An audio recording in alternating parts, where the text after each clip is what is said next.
Devin Vassell is a 19-year-old sophomore at Florida State, and he recently declared for the 2020 NBA draft, so I thought it'd be a perfect time to make this video. I've actually been sitting on this idea for a while now, but this is why Devin Vassell is the most slept on prospect in the 2020 NBA draft. First off, let's talk about his backstory, where he went to high school, what that was like, and his freshman season at Florida State.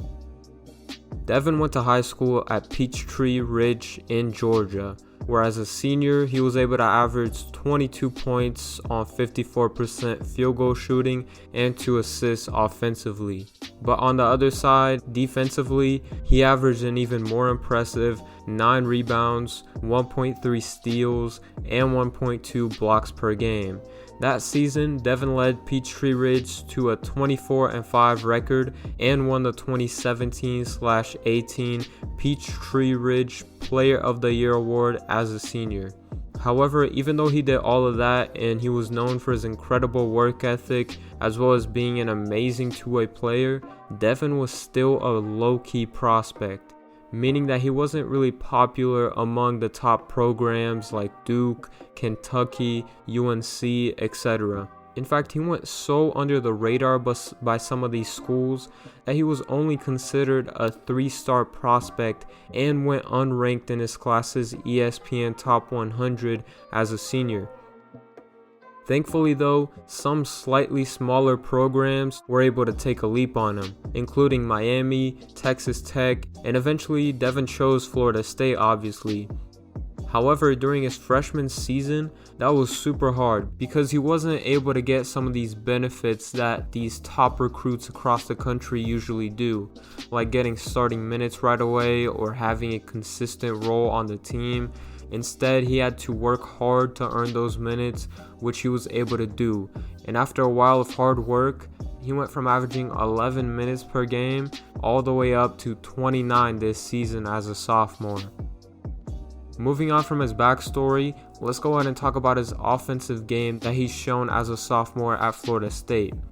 So Devin averaged 13 points on 49% field goal shooting and 42% three-point shooting, as well as 74% free throw shooting this season. Getting to the specifics of his game though, his actual off-ball shooting and finishing at the rim are surprisingly the most enticing parts of his offensive game, while his on-ball scoring is still a work in progress that, if unlocked, could be a game changer. As I mentioned before though, Devin shot at 42% from behind the arc this season with 3.5 attempts per game, and he was actually assisted in 86% of those 3-point shots. So as you can probably guess, he wasn't able to create many of those shots. Don't get me wrong though, he's shown some glimpses. As you can see here, he pulled up for this 3 against Duke, but glimpses are only glimpses at the end of the day, you know what I'm saying? So obviously take all of that with a grain of salt. And I don't want y'all to just think that he's some 3-point shooter only either. This man once again has shown some glimpses of his mid-range J too, which is an area that he should want to continue to grow at because he's got a lot of length, his release is high, so he should really be able to shoot over anybody in the mid-range. And yes, that does mean that his difficult shot making is there as well. As far as finishing, Devin is in the 71st percentile at the rim. He's an amazing finisher, especially in transition.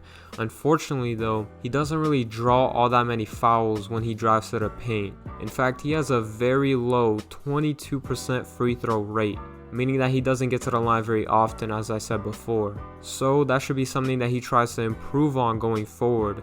Just really having that ability to draw fouls will go a super long way into him becoming a star in the league. Alright, so next up, Devin is not only a more than capable offensive player, but he also happens to be an even better defensive player. So let's go ahead and talk about that, as well as some of what his positioning may look like in the NBA as well. Devin is currently listed as a shooting guard, but that will surely not be the case once he's actually in the league, as he's 6'7" with a nearly 7-foot wingspan and weighs around 190-ish pounds. So that alone lets me know that he's going to fit into pretty much any role perfectly as a modern day wing. But with all that being said, Devin Vassell also happens to be the best team defender in this draft class. He won the Naismith Men's Defensive Player of the Year award and displayed time and time again this season that he can defend 1 through 5. In fact, Devin also averaged 1.5 steals and 1 block per game this season. And even though I'm not the biggest fan of these stats, as I think they're mostly overrated, it still counts for something at the end of the day, you feel me? Alright, so I also wanted to go ahead and wrap this up by giving him some actual NBA comps, as I haven't seen many people really do this for many of the top prospects.